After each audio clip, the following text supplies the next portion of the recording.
What's up, everybody? Welcome to the Move the Needle podcast. This is episode number 40. Come on, man. It feels so good to be that old, doesn't it? Yes. I love that when young. you hit those milestones, 10, it's kind of cool. Yeah, you like the decades? I do. Okay.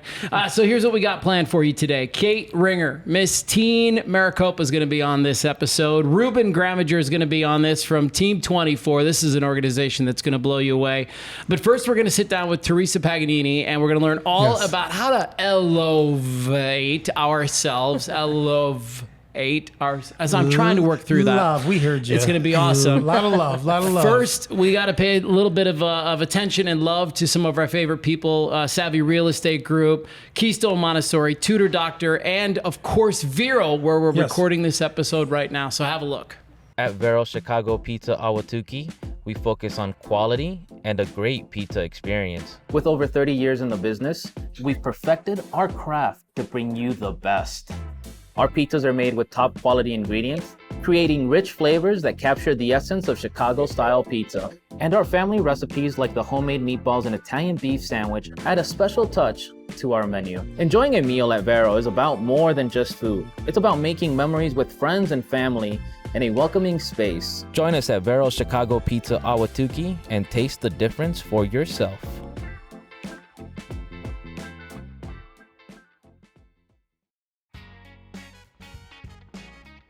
Buying or selling a home is one of the most important decisions you're going to make, so you deserve someone who truly cares about your journey. I'm Amy Richardson with the Savvy Realty Group and HomeSmart. Living and raising my family in Ahwatukee for nearly 20 years, this community isn't just where I work, it's my home. Growing up in the Midwest, I learned early the importance of connections and relationships. These values shape everything I do. From our initial conversation to long after you've settled into your new home, I'm here to provide ongoing support and guidance. From staging to cutting-edge marketing strategies, we expertly showcase your home to sell swiftly for the highest possible price. So if you're ready to buy or sell, please reach out to me. And remember, important decisions require savvy solutions.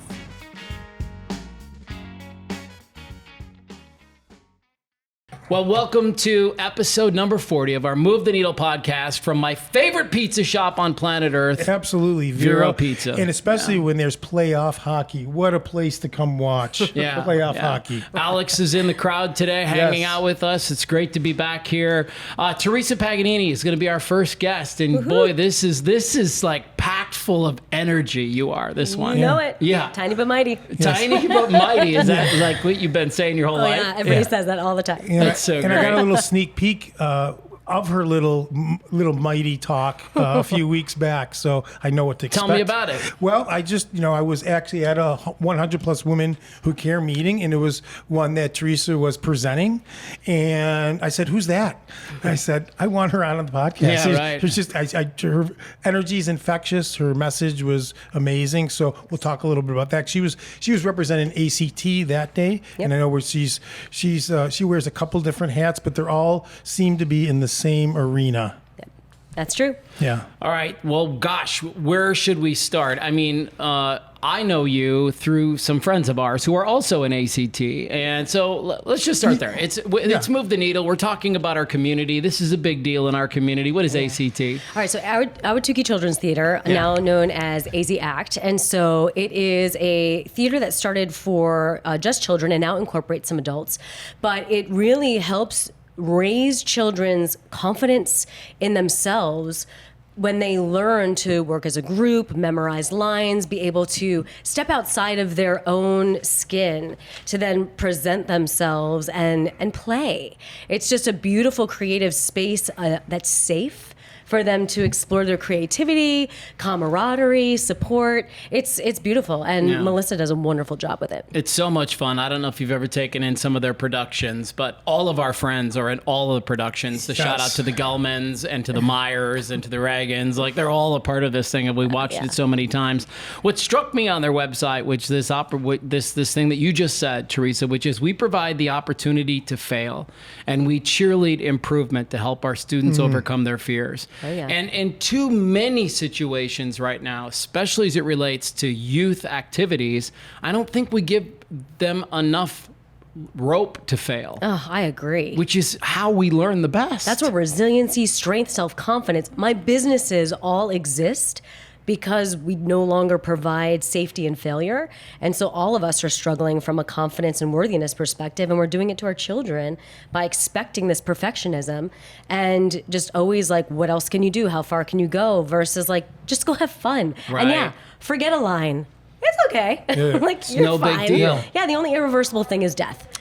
That's true. Yeah, just That's get true. up. Yeah. Get back up. And I do always point to that, like how people are talking about the difference in generations. There's no doubt we were thrown in there a lot When you more. say we, what do you mean? I mean, our generation, it didn't matter what you were in, whether you were involved in sports or you just jumped Just jump in. You just jumped in. Yeah. And so you fail. When you jump in, you fail a lot. So I know for sure, I'll speak myself, I experienced failure a lot early on. And then again, it's like everything, it rolls off your shoulders. Then you don't have to even say that, right? I mean, then those little things, it doesn't even matter. The Right. mistakes run off your back, right? Yeah. So we could get in and we could probably talk about ACT all day, and they're a great organization. They have productions going on right now. I was writing this down. There's all kinds of ways to get involved over the summer. There's a 3-week camp that takes place that you can do. You can buy an all-star package. You can do a la carte classes, but we really encourage people to hit the link and just sort of check it out. See what it's all about, right? And maybe have some fun with your kids, because I was in an adult production that also had kids in it, and it's a good time, right? Like you get to, when was the last time you played and sang and danced and just was silly and like, messed So up. what production were you in? 9 to 5. You were in 9 to 5. I was in 9 to Okay, 5. Yeah. I had a really good time. It was great. What was your character? I was really just a backup. Okay. Yeah. So it actually came at a great time in my life. I was going through a lot of grief. We had lost a family member, and I was not doing so well. And then Melissa's production came up, and that really pulled me up and gave me community and got me out of my head. And it did everything for me that it's meant to do for the kids. And so I was super grateful. And I got to see Melissa in action, and she's, like I said, she's phenomenal. That's so cool. Yeah, I know you mentioned your Elevate, your love, this new project. Elevate. However, a lot of people also know you from your prior project. We don't have to be afraid to mention it. Love You Lean, which is really about the same thing, about self-love. Can you talk a little bit about that? Because that's where a lot of your followers and audience have seen you before. So. Absolutely, yeah. So I've always been super passionate about people coming at the world from a place of worthiness. And because of my background and my history, so much of feelings of worthiness were detracted as a result of weight. So I was heavily in the weight loss industry, but from a self-love position. Because what I learned through my own journey and watching others' journeys is that most of our weight problems, when we experience challenges with obesity specifically and weight loss for decades, is it's a self-rejection issue more so than a self-control issue.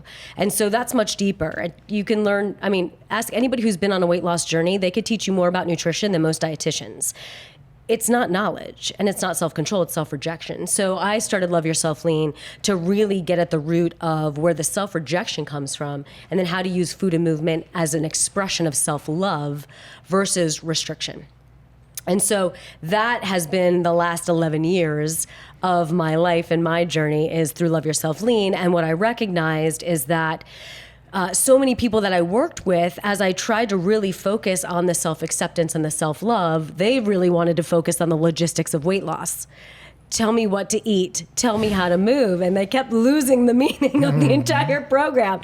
And that's when I decided I need to step away from the weight loss space so I can get my true message. And my message is, how do I elevate people's worthiness through a consistent self-love practice? And so that's where Elevate came from. And that's why the word love is kind of hidden in there, because that's how I elevate people, is through helping them cultivate that superpower within them, which is their own self-love. This is one of my favorite things in the whole world to talk about, right?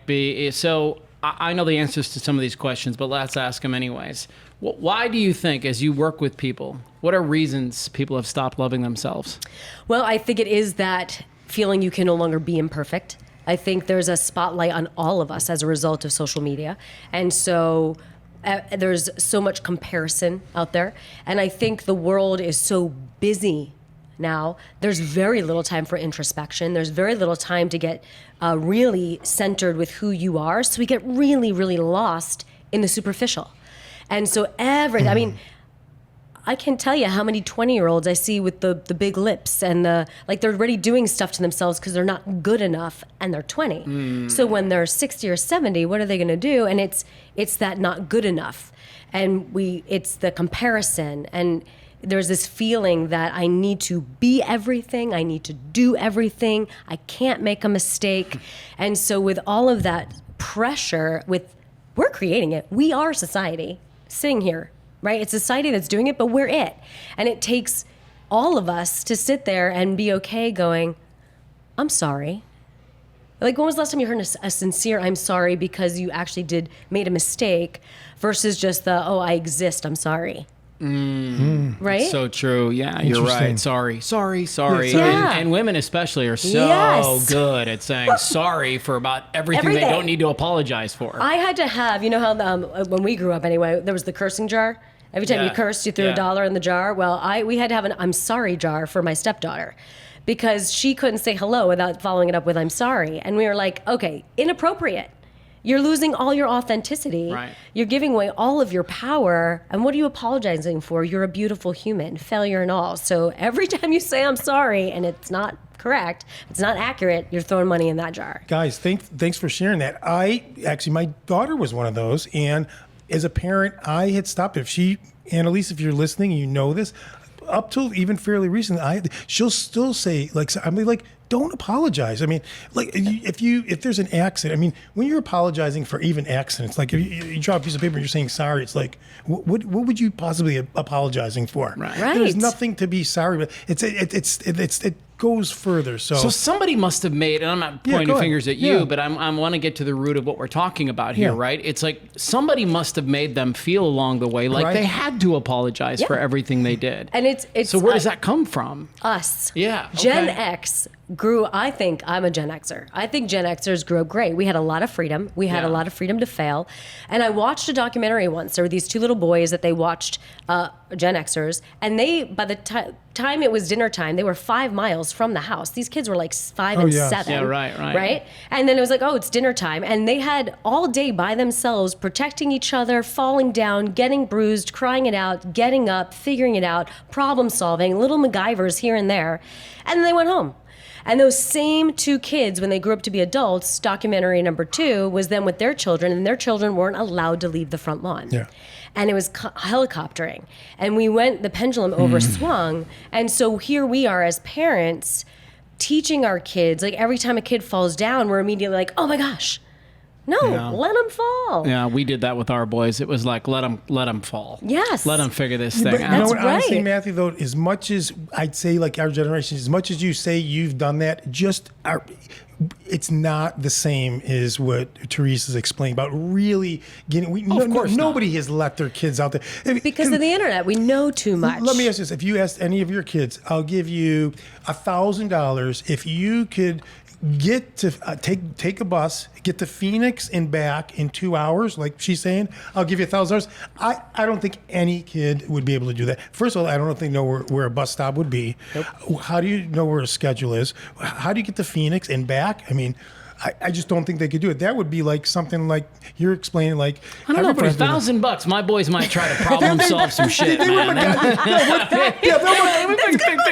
This generation with MacGyver, but you hit the nail on that. They wouldn't do it. They'd figure out a way how they could do it without doing it. They would Google map it. That's what I'm trying to say. It would take 3 seconds. You got to ChatGPT. Give me to downtown Phoenix, give me an Uber. please. When we were kids, we only knew what went on in our own neighborhood, so it wasn't as scary. Now we know, we are hearing about 5,000 murders a minute all over the world, which makes it seems like it's in our backyard. So Feeds our narrative. We are a fear-based society now versus a trust-based society. It changes everything. So I want to ask her a couple of questions, because on our website you talk about how, like, I really love to work with middle-aged women who, despite their success as moms and pros, still struggle with feelings of not enough. Yeah. And then what I was actually really impressed by was then she bullet points 6 people that she is unwilling to work with. Like, Theresa's not going to work with you if you are not ready to take responsibility for the chaos of your lives. If you're not ready to be pushed outside your comfort zone, if you're not ready to hear what it's going to be from a strong, tell it like it is woman. Those are just a few of them. So I love that you've said that, because honestly, if you took any one of those 3 women on as a client, you wouldn't get them to where they want to go anyways. Correct. Right? And then what happens is you then validate failure. Women are in this spot because they already feel like failures. So if they start a journey they're not ready to actually do, they fail. And so I refuse to be a part of the failure process that isn't uplifting. Fail forward is one thing. But failing and then claiming it as your identity of, oh God, I failed again, and like here I go off now with this new identity of validating my identity of failure, I'm not doing that. And so for women that are going to be like starting or interrupting every sentence with the word but, nope. We're out. We're out. If you could put a mic inside the average woman's head for 24 hours, I actually love that. We have a lot of censoring, can I just tell you? Well, all right. So my question is, what do you think you'd hear? But maybe, and how would the world react if it was aired live? I mean, you tell me. What's going on? The world. Well, what happens in women's heads? One, there's a lot of internal and external judgment. And so it wouldn't be a pretty place. There'd be a lot of self-defeating talk going on in there. There'd be a lot of holding themselves back in there. Then there'd be a whole lot of what they wish they had the balls to say. What does it sound like? What does it say? Like, does it be like, I'm just not, hey, why am I here? Why do I? So like, I think it's more like, well, you should answer this question as a woman, but it is really this thing that you talk about, like, I'm not enough. Yeah. And there's like 1,000 different ways to say that. 100%. I did a picture on Instagram once, and I put my picture on there, and I'm like, what do you see? Do you see a beautiful woman, or do you see a woman who's aging? You see the gray hair, you see the wrinkles, right? Because I don't dye my hair, I don't do anything. This is me. I'm 48 years old, and this is what you get. But what do you see? And so I can look in the mirror, and if I'm a typical woman, I'm going to be like, oh my God, look at all the gray, and look at all the lines, and look at the little pooch, and oh my God, my thighs touch, and oh my God, there's cellulite, and oh my God, and oh my God. So there you go. There's a bunch of them right there. Right. And and then other people don't see any of that, right? We see it, but they don't. And so we're stealing our own joy, and it's a shame. It's interesting because I think men deal with the same thing. Yes. But our outward seems to be different. I don't know. There seems to be this false confidence that men show up with where maybe it feels like that's a little bit more tucked away. Yep. But I kind of feel like more and more men are dealing with these same types of feelings. For sure. I think, the roles were very, very defined in the past. Yeah. Like women roles, men's roles. Now that they're getting gray, right, men are feeling a bit safer to express real emotion, right? They're feeling safer to recognize like there is insecurity. And in the world we live in today, it's not just women with insecurity, right? In the past, like I'm talking past, you guys were out hunting. You were protecting, right? There wasn't... Damn straight we were. Yeah. Yes. I never shot a gun in my life, but damn straight I was. I can teach you. No, I'm just kidding. Thank you. But, so lines are blurred, and so men are getting caught up in the same things women are, the looks, how am I being judged, right? The whole thing. And women have really always worried about who's kind of judging me because we're a community-based creature. That was always our job. Sure. Right? Mm-hmm. Whereas men were solitary. They were the hunters. They were out. And even when you hunted in a team, you were separated. And so you had to focus on your own needs. Otherwise, you'd be dead. So for men, the confidence is a bit more, I think, DNA innate because it's how you survived and therefore protected your families. Our protection as women was, really nurturing and taking care of others. Now that the world has evolved, we haven't evolved as quickly. And so we're still in that nurturing, people-pleasing, and it's not serving us as we go out into the world and have careers and, do other things that aren't necessarily that community-based. You know what else I'm watching? And then get ready for some of your home run questions, Steve. What else I'm noticing as I get a little bit older too is identities are starting to shift, right? And so now women that are your age, right, they're getting to a spot, and my wife's age, everybody that I'm around, where the kids are getting ready to leave. And so they wore this badge of honor as the caretaker and the mom, and I did all the things for the kids, and now there's just not as much of a need for that anymore. And they're losing their identity. Right. Yeah, and they're so like, now who they're am like, I? who And they're am like, I? who are you? Right. Who's this man I live with? Right. How did, like, I blinked and it's 20 years later, and who are we together? Yes. And so I wonder about your, like, the way that you're able to guide women in that space to rediscover who they are. Yeah, because what I have to do with a lot of women through Love Yourself Lean as well as Elevate is remind them you were a woman first. Whether you were mother or wife second, based on the order of operations here, you were a woman first. And then once you had a child, you became mother. Right. Wife. Right. Woman. Right. Like the woman disappeared. And nobody's happy that way. We think that serves everyone and it serves no one. Zero. When the woman is confident, right? When the woman recognizes her value, when she's taking care of herself, tell me she is not sexier, right? That makes her a better wife, right? For most men don't want a doormat. So when a woman's confident and she'll be like, no, I'm not going to go do this, that, and be your slave. Men don't want slaves. Right. It's just easier if we're going to constantly say yes to everything that you're going to ask for everything, right? So women need to be okay saying no. It's fine, right? Oh, trust me, a bunch of them figured that one out. Right? But can they do it with love or do they do it with resentment? Well, right? I'm not going to There's answer the that question. difference. Probably You're a hanging little, around- look probably at- a little of both. But listen, Honestly, depending on who you talk to. the women that are a little bit shitty about it are the women who probably still have some work to do. Yeah. Right? Same with the guys. Yes. Like every dude that I run into who's a jerk, I'm like, he's got some work to do. And the woman I run into who's having, like, there's probably something going on there. There's something going on. I think it's fantastic, and I want you to hit her with some of the fun questions that you have prepared. I'm a big fan of what you're doing, and I hope that more women jump into this space with you and take it on, because I'd never met Theresa in person, but I can tell you, and you can back me up on this, Steve, when she walks into the room, you're kind of drawn into the confidence. You're drawn into the look, right? You're drawn into the energy of Theresa. Awesome. And that's what you're talking I'll go a about. step further. I was drawn in and I walked over to the table and I whispered in her ear and I said, I want you on the podcast. I went right up to her. Yeah, right. I didn't hesitate. So, anyways, it was amazing. So obviously everybody, us included, everybody's doing this work. Okay, and we were trying to get better for the future. My question revolves around looking at your 75, 80-year-old self. You're looking into the next 40 years in the future.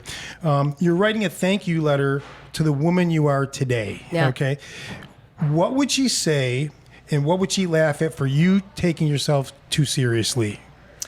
Well, okay, so that's funny. It's a double-edged sword, which isn't everything. So I would totally thank myself for understanding that I have this greater purpose to uplift women. I mean, I was born knowing I had a purpose, and I moved into the corporate world because that's kind of what you do, and built a great career that I loved and recognized, okay, great, safe, but not what you're supposed to do. So I left it to do this. And I work my tail off trying to figure out, how do I get to all these women? How do I inspire these women? How do I get them to trust me? How do I get them to trust themselves? And that's when I have to laugh at me, because like the whole, like, I have this purpose is a blessing, but it's also a curse, because I'm like, oh my God, I have this purpose. Live the purpose. Find the women. Get it done. And I get manic about There's it. not enough time in the day. There's not enough days in the week, It's right? so true. Yeah, and yeah. so I would be like super thankful that I'm passionate, but also laugh my ass off at just like how ridiculous I get. Take it easy once in a while, Theresa. Chill. Take a chill, Trust a little. yeah. Just unclench. That's great. I love that. How would you love for our audience to find you? I would love for them to go to elevate.co. That is confusing. It's ELOVEATE.co. I like the way Matthew says it. Say that again, Matthew. Elevate. Yeah, he's got it down. But it doesn't, I don't really enunciate the love the right way. Right, it's the love. Yeah. It's the love. And I really worked on, like, how do I really want to spell this? But I was like, you know what? If I can get my word out there, it doesn't matter how it's spelled. No, Please, love is the part that matters. You put that smile on the face behind it, they're going to find you. Let's go. You got it. That's it. Yeah. So go to elevate.co and you can really see what I'm about, specifically with the self-love practice and understanding that every single woman on earth, every single man, this is not just for women. Women just tend to struggle with it more, but every single person And on are earth. willing to raise their hand. Yes. Sometimes. Sometimes. But everybody should feel worthy in their space as they are, imperfections at all, every size, every gender, every confusion. And so anybody that struggles in any way deserves better. And what I've put together is super low cost, low commitment, but transformative. There's very little to lose. And the more people that will spread the word, I think the better society will be, because we'll stop letting the superficial stuff distract us from what's really important. All right, that's it. We're going home after Yes, this. That's all we needed to hear Drop today. the mic. Let's Yeah. get, I let's, wanna break let's the get mic. real. Let's get real with Theresa. I love that. I That's know, pretty much I what she's know. saying. I can smell a reoccurring guest here. Yeah, for sure. You know? I wouldn't say no. Yeah, awesome. And Well, some of great. her friends and her influence, for Yeah, sure. for We sure. need them. Yeah. Thank you very much. Yeah, thank you guys for Thank having you. me. Great to meet you Yes. and great to see all you're doing. And again, I'll encourage everybody to reach out to ACT. What is the website to find them It's online? AZ Act. AZ Act. That's their now. new name. That's They've right. rebranded to AZ Act because it's now not just for children. Now, again, people don't know that, so it's good for us to say both, because Yeah. I didn't know that it would change. So AZ Act. Yep, AZ that's the new name. So if you look up AZ Act online, you will be able to find them pretty easily. Okay, awesome.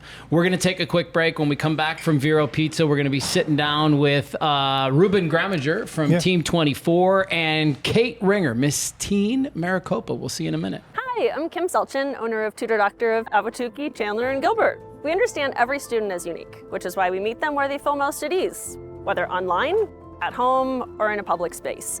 Our academic coaching is designed to help even the brightest students overcome organizational challenges, sharpen study skills, and build confidence, empowering them to achieve their best. From kindergarten to adult, we believe every student can be successful. We also have expert SAT and ACT coaches to help teens with college admissions and scholarships. I'm excited to learn how we can partner with your family to help today's learners become tomorrow's successful adults.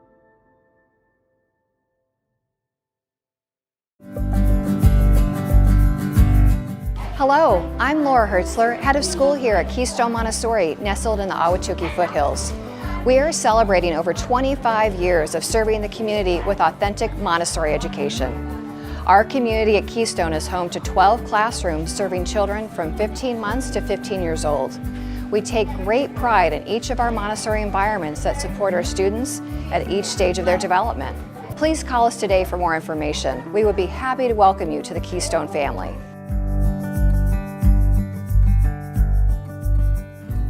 Let's do this. Welcome back. It's segment number 2 of our Move the Needle podcast. We're live at Vero Pizza today, one of our favorite places on planet Earth.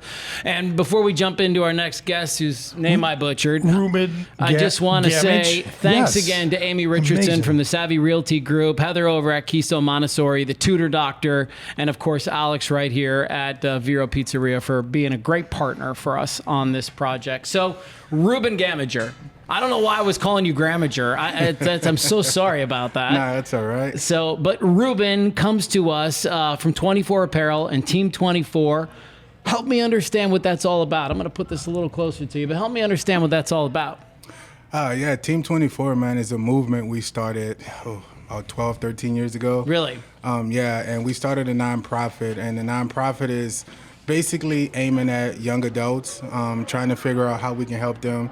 It started off with like mentorship, bullying, things like that. I was a football coach, and I just started noticing working a lot with the kids in the inner city that they were struggling. And it took one time where it was a kid that committed suicide that I was coaching. And just when I really went to looking into it and really started noticing the issues that he was having at home, it just took a different approach. So within the next couple of years, I kind of really stepped away more from the coaching and took on like the actual nonprofit side of it. So I had a real presence in the community, especially in the Phoenix area, just because my team was really good. We was a travel team, so we made a name for ourselves, you know. So they would always say, "Oh, you know, that's the guys from Team 24. That's the Arizona Team 24 boys." So because of the name we had and things like that, we had been doing interviews. We was traveling to states and stuff like that. So everybody around the states knew us. So I just kind of took that name and just kept going with it. So let's get into a little bit of his background, if you don't mind. You Okay. were a football player yourself. Yes. Once upon a time. You grew up in Louisiana. Yes. And if I have my information correctly, Hurricane Katrina did a number on you and your family.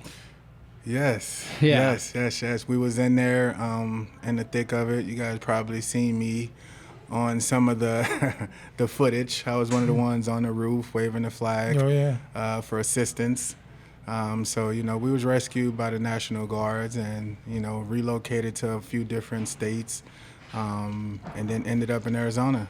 Man, isn't that crazy? But don't you think, like, I know it was such a horrible thing that happened, but didn't it build so much character that you're able to now pass on to these other young men and women that you're talking to? Definitely. I wouldn't trade it for anything. If I could go back, I would go through it again. I think that what made me the person that I am today. And I feel like now it's nothing in the world. And I teach this to my young kids that, just being thankful for being here and just being able to appreciate the moment and taking every situation and turn it into a learning experience. So I try to tell them, even if you feel like it's something negative, you have to figure out what is the positive in that, what is the learning experience in that, and take that and move on. Is there something you've encountered recently that you can kind of speak on without giving anybody's personal information up? But is there some kid you've been working with who you've been able to turn that light on for him?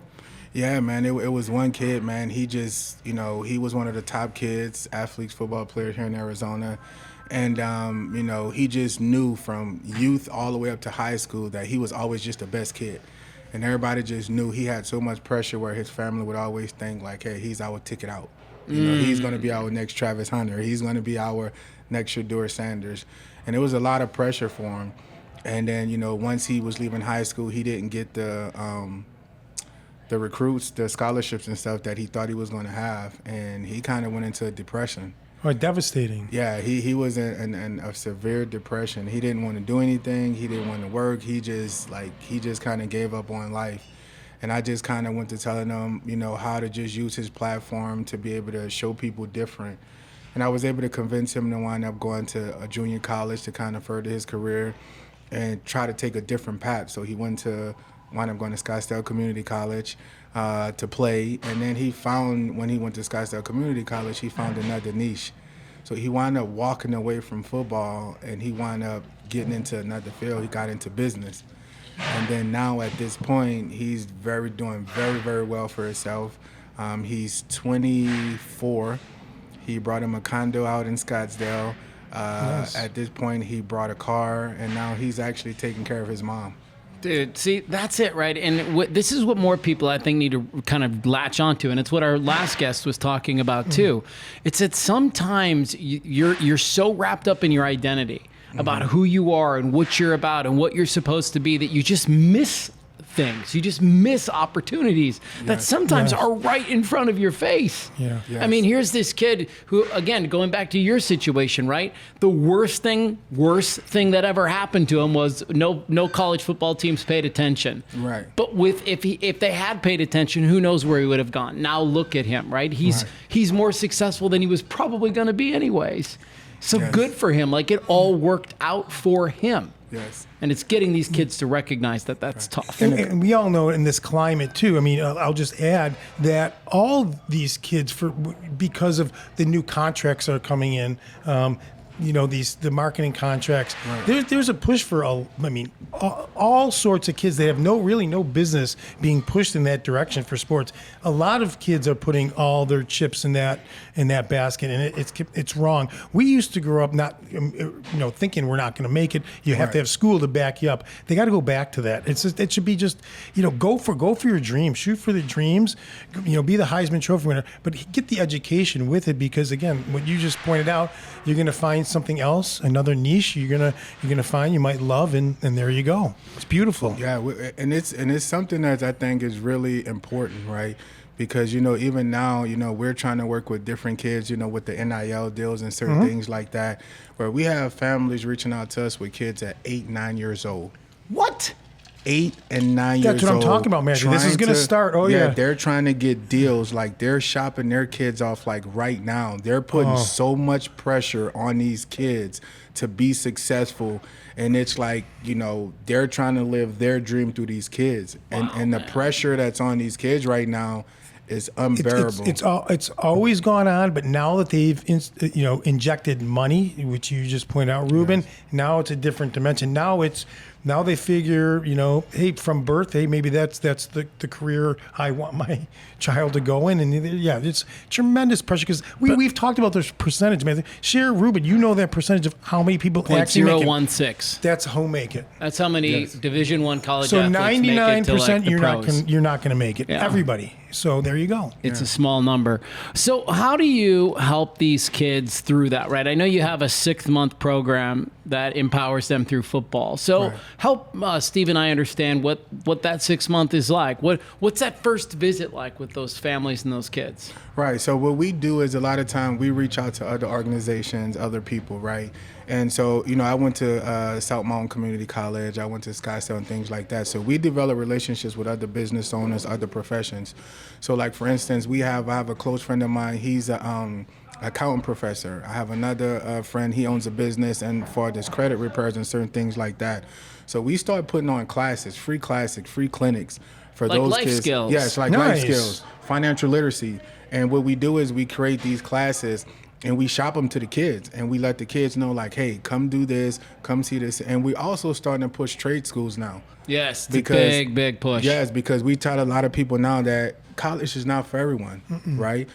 College is still a good thing to go to, but just being realistic, especially for a lot of sports kids, their whole life it was just sports, right? So now we're just trying to tell them, for us, is the more options we give them is the better. I feel like right now a lot of, especially the athletes, feel like their only option is sports. So our job is to like, how can we unleash those options, right? How can we show them the different other paths that they have? If it's college, if it's, like you said, a trade school, if it's an electrician, if it's a plumber, it's still other jobs out there that they can be very successful with, and you can still go back and help your family. Yeah, that's such a good point. I did trade school, right? I didn't do the 4-year. Did you do 4 years? I did 4 years. Yeah. Where'd you go? 5 years. Northeastern University. Oh, yeah, that's right. That's right. That's what we were talking about that with Chef Ron when he was on the podcast. Unfortunately, I'm not a trade guy. I'm not some guy. I wasn't skilled in my hands, but I was decent in the classroom. I was skilled with my mouth. Yeah, there you go. Which takes on all kinds of weird connotations. What did that trade school look like? Yeah. All radio and television. That's what it was about. I've got a question for Ruben, though. But obviously, you mentioned you're a football coach.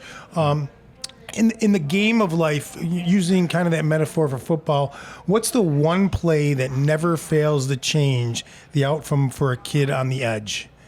That's a good question. Repeat that again. So, what's the one play that never fails to change the outcome for a kid on the edge? Like, what's in the game of life? What's one of your kind of go-tos that you get them in the eye when you're looking at a kid that you could see yourself looking at yourself in the mirror when you were a kid? What do you immediately tell them to get them to resonate to your point? That's a good question. I think one of the things that I always try to explain to my kids is you can only control what you can control. There it is. There you go. And a lot of times I let them know, even in football, right? It's only so much you can control in football. Yes, sir. Right? You can't go out, you can't force a coach to offer you a scholarship. That's right. But what you can control is your effort, showing up on time, being respectful. Yeah, your attitude. Your attitude, doing what you need to do in the classroom. Because that's what's going to help you. Doing what you need to do in the classroom is going to give you a lot of different more pathways to do more things. So I always just tell them, like, at the end of the day when I look at them, control what you can control. Stop. You can't control what happens on social media.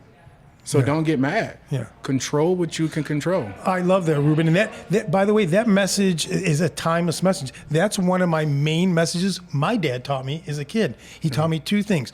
Control what you can control. And he said 90% of the stuff you worry about, son, is never going to come into fruition. I still remember those things, and every time I started to worry, I go back to might not even come in. So move it aside. But you hit the nail on the head with that one. For sure. Control what you can control. Yeah. It's beautiful. Yeah, man, I love it. And well, I mean, sports is such a great metaphor for life in so many ways.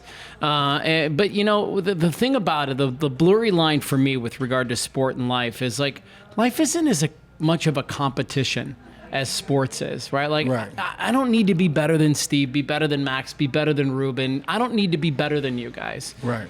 If we're on a field, of course I do. Right. I've got to be better than all three of you guys. But in life, that's just not as important. And I would think that's another thing to instill within these kids is like, run your race. Like, stop trying to run everybody else's race and just focus on what's in front of you and what your skill sets are and what you bring to the table. Speak to that a little bit. How are you empowering some of these kids you work with to run their own race? Yeah, and I tell them, a lot of time when we have classes, I'll have each kid stand up and tell me, like, hey, what is your next 3-year plan? What is your next 5-year plan? What is your next 10-year plan? And all of them are different. And then one of the biggest things that I think that they struggle with now too is peer pressure and social media. For sure, man. So I asked a lot of them, I was like, okay, who's the person that you follow the most on social media? And I'll make them pull it up. And then I'll ask them, they'll pull up Drake or pull up, I say, okay, what's Drake's birthday? What's this person's last name? Where do this person stay? And they can't say nothing. So why are you so concerned about what these other people say or what they think about you when you don't know nothing about them? Right? They don't care about what's going on with you. So you have to make sure you run, like you said, run your own race, control what you can control, because all of these people that you think that you are impressing, they don't care about you.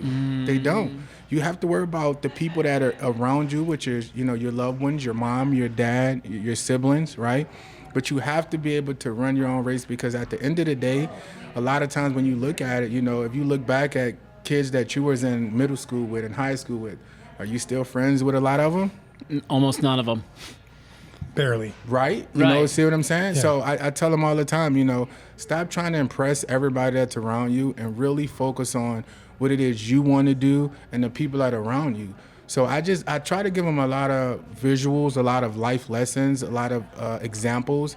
And then I realized that's what they resonate more. Oh, okay. Instead of just telling them like, hey, run your own race, I try to use examples. I try to use things that are currently in their life that they're doing to kind of resonate, and then it starts making more sense to them. Of course, you're smart to do that. Yeah. Ruben's in with us from Team 24. You got some of your fun questions, I'm sure, lined up for him. One of the things that I guess I wonder is, look, I've been in youth sports for 18 years, and I don't know if the kids are so much the problem as the parents are.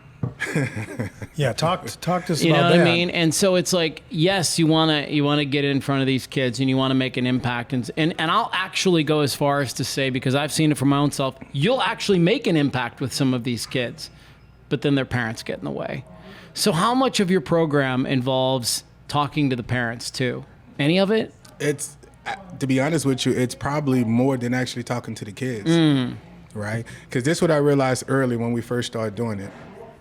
And I was beating up on myself, because I'm like, all right, when this kid is with me, yes, sir, no, sir, opening up doors, doing all of these things. And I'm like, this is the greatest kid. But then I'm getting calls from the school like, yes, such and such is suspended because he did this and he swore and he did all these things. I'm like, no way. So I had to go back and start really doing research and, from a mental, psychological standpoint and figuring out what's going on. And then we started realizing like, okay, if this kid is with you, 2 times out the week for 3-4 hours, but he's at home with his parents double, triple that time, right? The little bitty time that you're spending with him is not going to overshadow what he's going to sleep with and what he's waking up with. There it is. So it's all about where you have to be able to translate that to the family and where they're living and where they're growing up, because it doesn't matter what I say outside of it. If they have to go back home, and tell you a quick story too. It used to be where the kids, you literally would it could be Thanksgiving, Christmas, Halloween. They would want to come stay by my house. Even on Christmas, they never wanted to go home. And I'm like, it's Christmas, like it's Thanksgiving.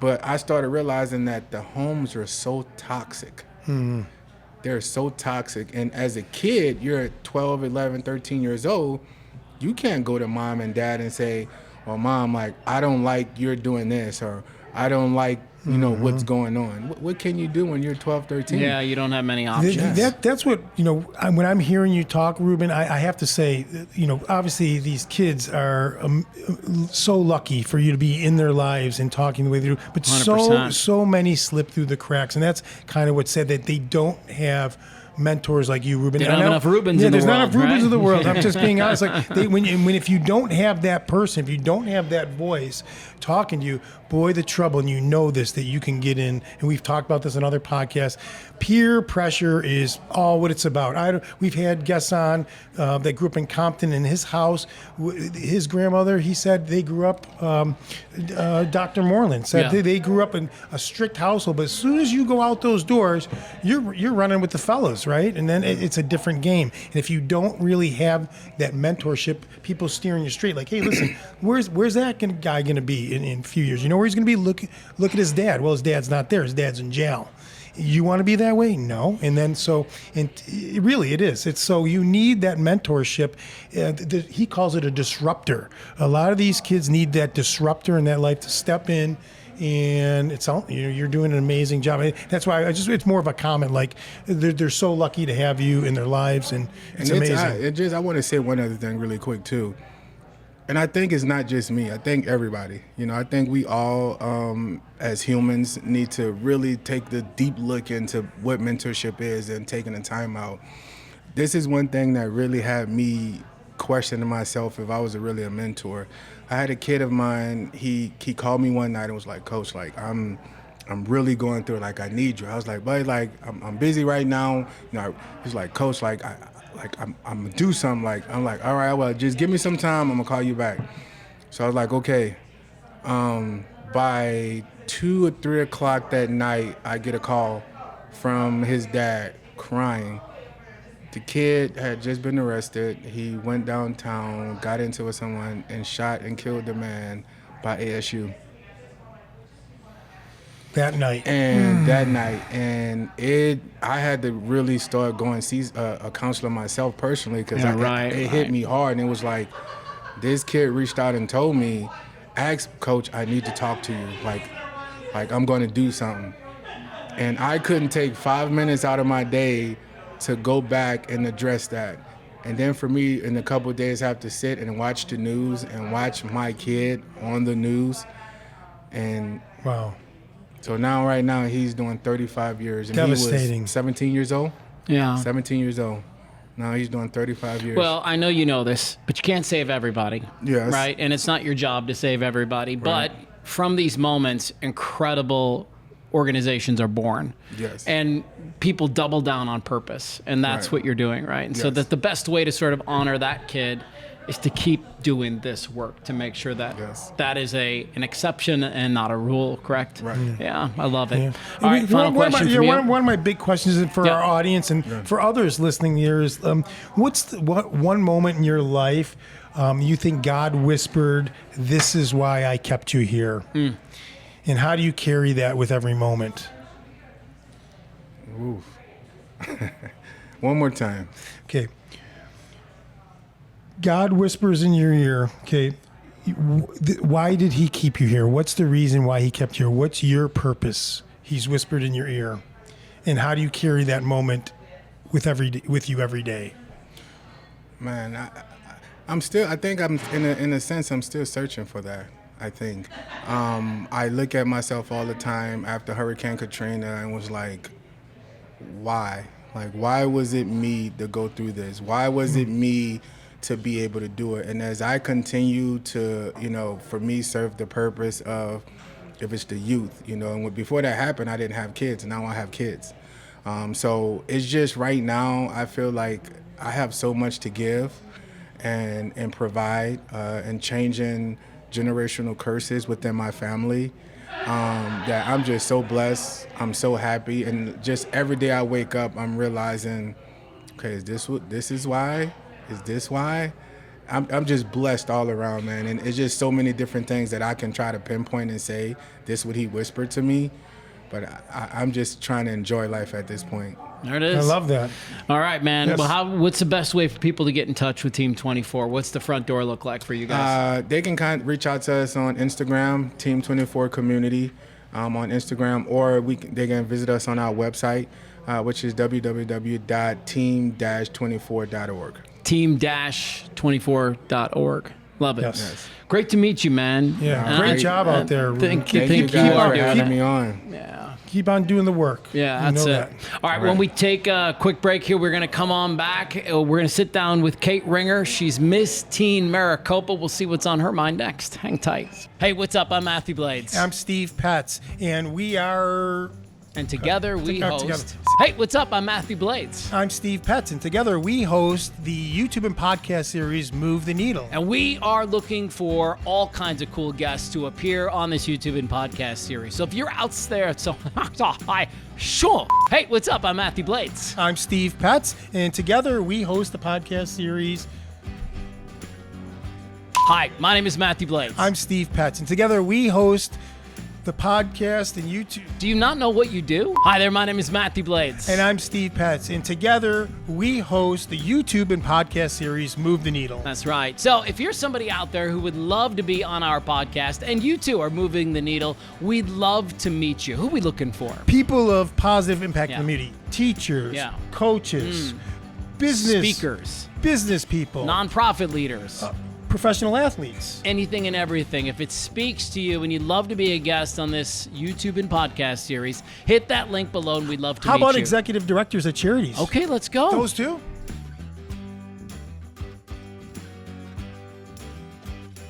Well, welcome back for segment number 3 of our Move the Needle podcast. It's episode number 40, Steve, which 40. Is a big deal. Big deal. Yes. Big deal. And it's a big deal because we have our third amazing Arizona high school student here. And so... It was our third? I thought it was our second. Third. Who am I forgetting? You missing Sophia Lynn? Oh my gosh! I guess yes, I don't know. So, all right. We just had Hayden Connor. That's right. The big basketball. So Hayden Connor, Sophia Lynn, of course. And here we go. Let's go. Right. Knuckle Kate up. Ringer. All right. So Kate Ringer, welcome to the show. How are you? Good. Thank you so much for having me. So the sachet, sash says Miss Maricopa County Teen. Yeah. Okay. Now when you hear like Miss Arizona, Miss America, Miss this, Miss that, and other thing, there's a certain stereotype that shows up right away for people. Right. But what was interesting is I went down the rabbit hole a little bit of just reading a little bit about the organization that you're involved with and like kind of the next building blocks for you if you were to follow this. And there's some incredible opportunities for college and scholarships. Absolutely. And in the millions of dollars for scholarships for these Miss Teens and Miss this, Miss that. Yeah. And so I was really impressed by that. I wasn't aware. Yeah. Were you? A little. I spent a little time. She gave me a little bit. I want to hear more. I know that there's a lot packed into this opportunity that you're talking about, and so share more about it. She told me a little bit about this. So Miss America is one of the largest scholarship providers for young women across the United States. It starts on a local level. So I have my local title, and then this summer we're all going to compete for the titles of Miss Arizona and Miss Arizona's Teen. Okay. And then so there's about 50 of us, I think, competing for those titles. Wow, 25 so Miss, cool. 25 Teen, something around that. And whoever is selected as Miss Arizona's Teen and Miss Arizona will go on to compete at Miss America. And one of the prizes for winning Miss America's Teen is a full ride to the University of Alabama. And so there's so many really incredible scholarship opportunities. Last year, I had the opportunity to place in the top 10 at Miss America, and I won a $28,000 scholarship to ASU just for placing in the top 10. So the more you advance in Miss Arizona and Miss America, the more opportunities you have to earn scholarship dollars. Freaking cool. Congratulations. So cool. First of all, that's amazing. That's not enough, 28,000. It's a great little start. It's amazing, yeah. So, okay, this is your second year. Yes. Right, doing this. What was the first year like?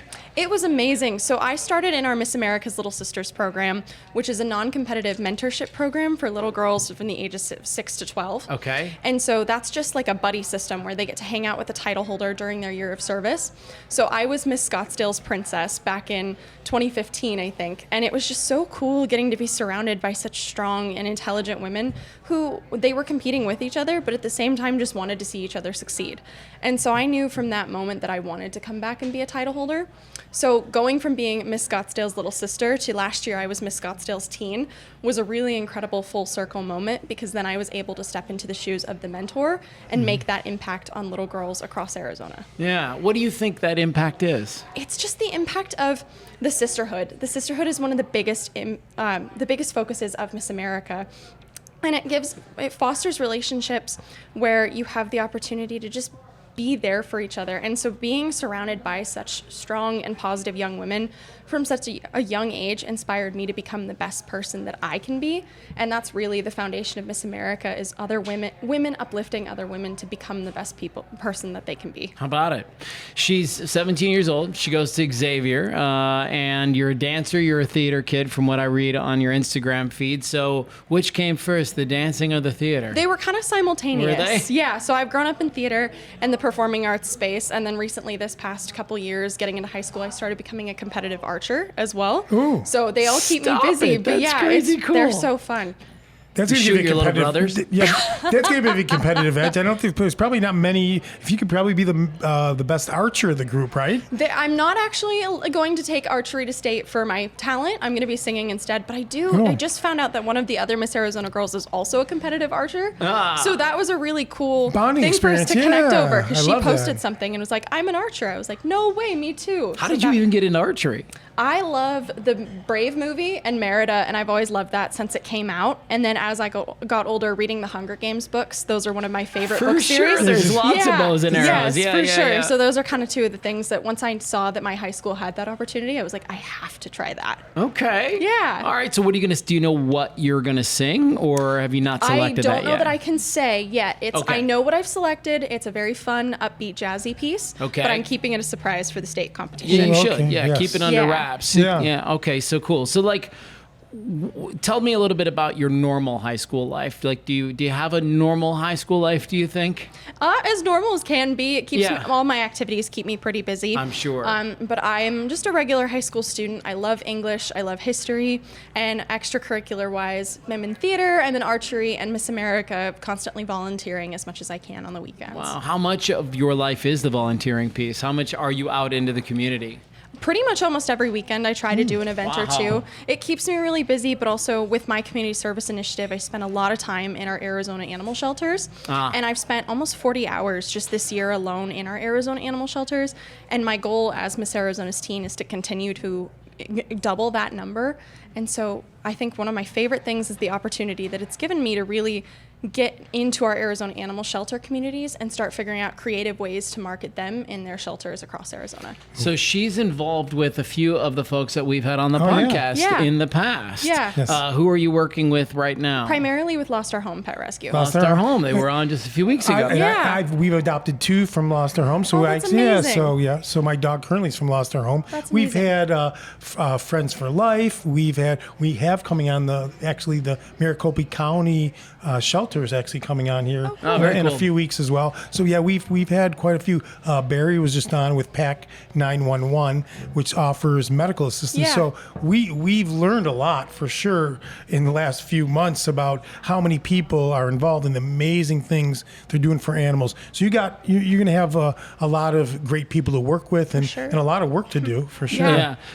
Who's Boomy? Boomer is one of my dogs, so that's our family dog. He's a black lab.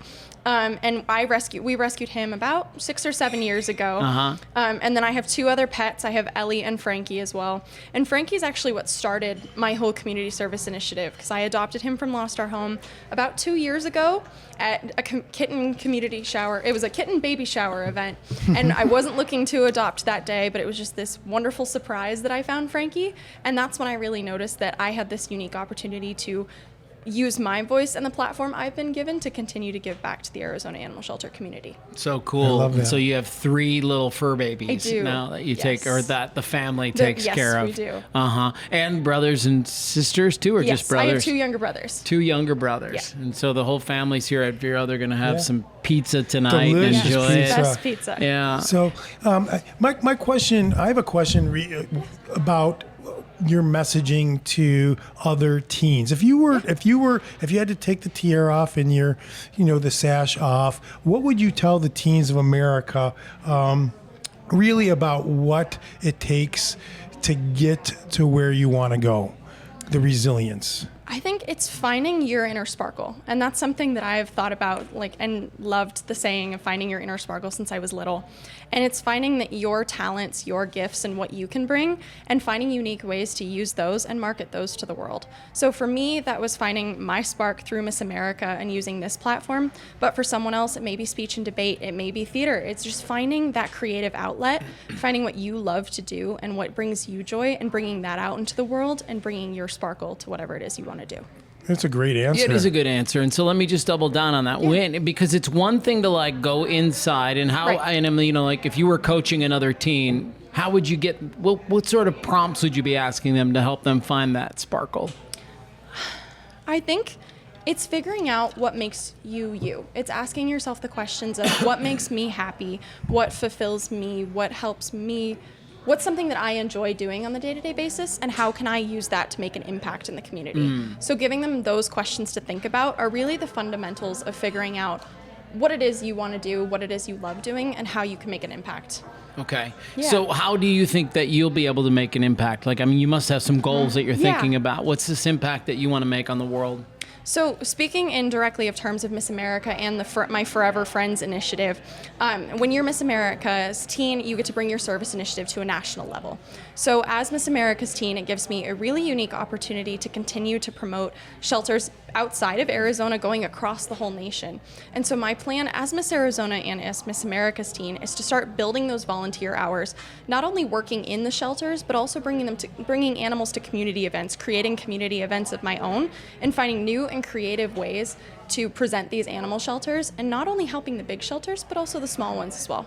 How about that? This girl is locked in. Yeah, It's so cool. It's like she had that question nailed. Like you had a boy. What I was thinking about is how much media training have you gone through? Or is this just natural? Is this just who you are? Very well spoken. There's not really media training, but one of the parts of Miss America, one of the phases of competition is an interview. Yeah. And so the interview is a 10-minute media style interview just about, what do you want to do? What are you doing in high school? What do you want to do for college? What do you want to do with your service initiative and just as a person?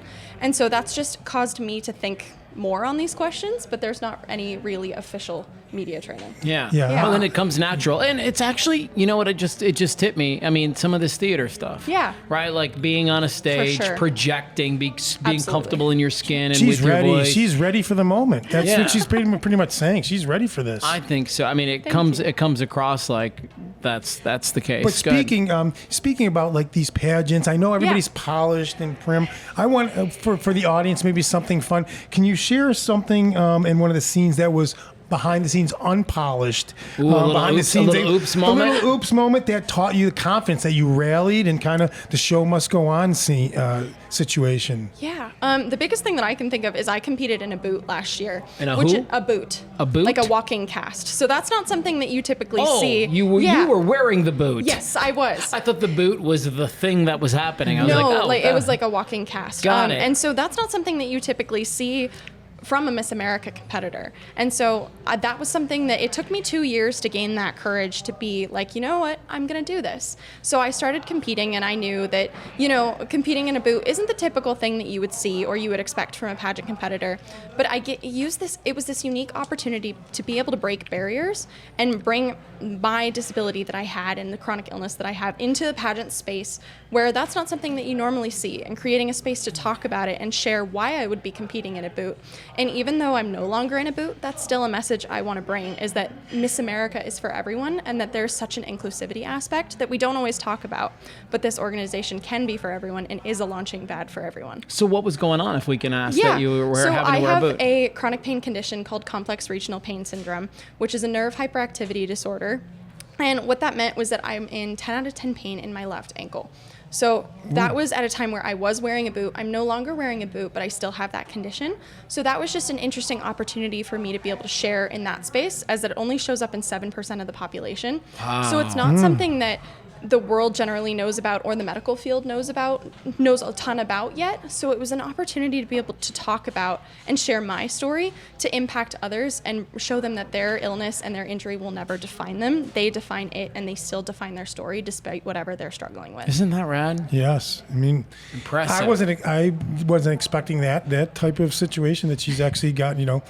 I wouldn't imagine walking in with a boot. That's got to be something, again, you're looking all prim and proper, and then you're self-conscious about self-conscious, it. So but you got to overcome that crap. That is overcoming. That's great. So walk us through what a competition looks like these days. I think all of us have this idea in our head that every pageant is like a talent, and maybe there's the singing, and there's the evening gown, and there's the swimsuit, and there's but I don't know if that's so true anymore today. So is Miss it? America got rid of the swimsuit about 5 years ago, Okay, yeah. and changed it into a fitness portion, which is just about being the best, In most healthy shape. version of yourself, just being confident and showing that confidence up on stage. Got it. So Miss America is comprised of 5 different aspects of competition. You have a 10-minute media style interview with the judges. Okay. You have a talent, which can be whatever you want it to be. We've had girls that speed paint, I sing, we have some dancers. Then there's an onstage question portion, which is just a continuation of your interview, talking about that, whether that be current events or your service initiative or stuff about the organization. Okay. You have fitness, which we spoke about is more Yeah. of just like a modeling and a confidence aspect. And then you have evening gown. And that's just another opportunity to show your confidence and your personality on stage. So with the fitness portion, Yeah. is everybody coming out Lululemon or something like that? So or we what is actually it? have our partner, which is Rebel Athletic. They're a dance okay. and cheerwear company. So we partner with them for our active wear, Yeah. and we wear red in support of the American Heart Association.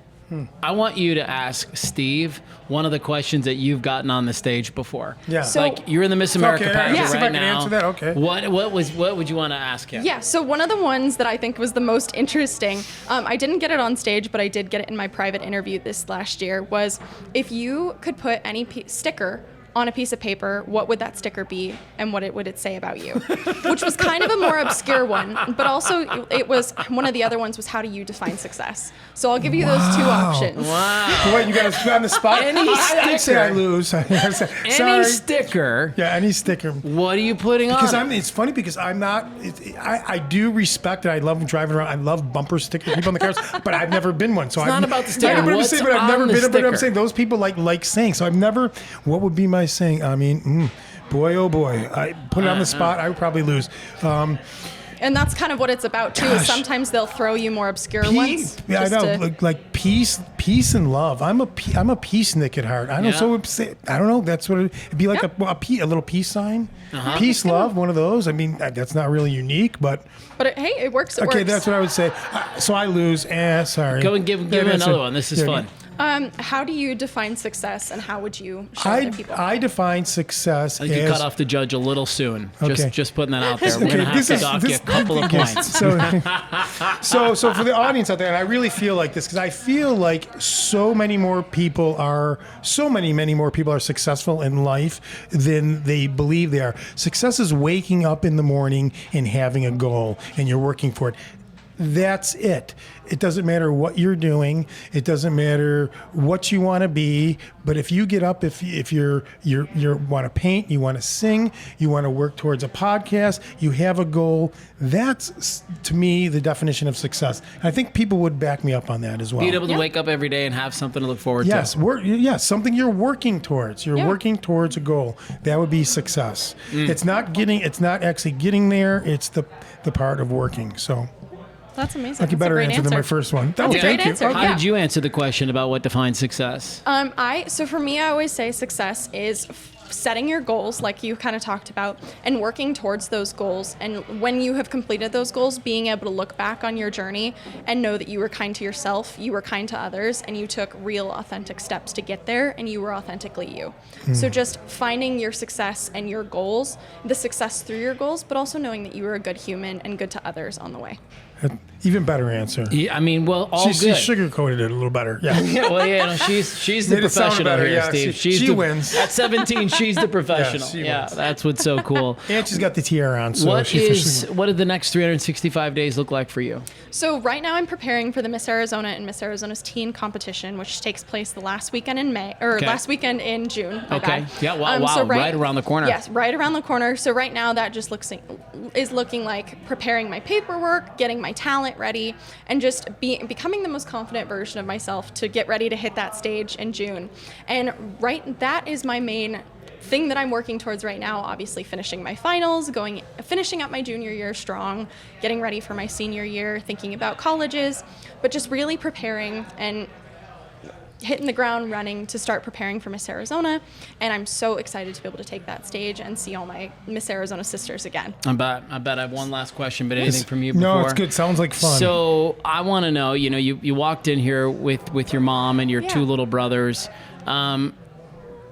What's cool about those three over there? They're so supportive. I genuinely would not have been able to do any of what I've done without them. My mom has supported me in everything, and my brothers too, but they're also there to give me a swift kick in the rear with reality when I need it and keep me very grounded in reality, but also bringing me out of my stress and the ability to make me laugh and just pulling me out of any stressful situation and being like, take a breath, we got this, and then going and starting to make me laugh. And for our audience, brother's got a big smile on his face. Both of them. Yeah, they both of them. And mom. Yeah, that's so cool. Well, we wish you nothing but the best, of Thank you course, so much. Kate. It's And going to be it so would be cool. amazing. Well, first of all, you've already won. You're amazing. you. But it would be amazing for us to have the actual winner on our podcast. Well, then we will. We're of course rooting for you. Thank you so guys, much. Everybody, bring her back. Everybody's a winner. But yeah, when you win, you're coming back. How about that? Thank you. I appreciate you guys Congratulations. having me on today. Yes. Yeah, It was no great sweat. talking with you. No Amazing. sweat. Thank you so Thank much. you. Well, how about that, man? That's a way to wrap up 40.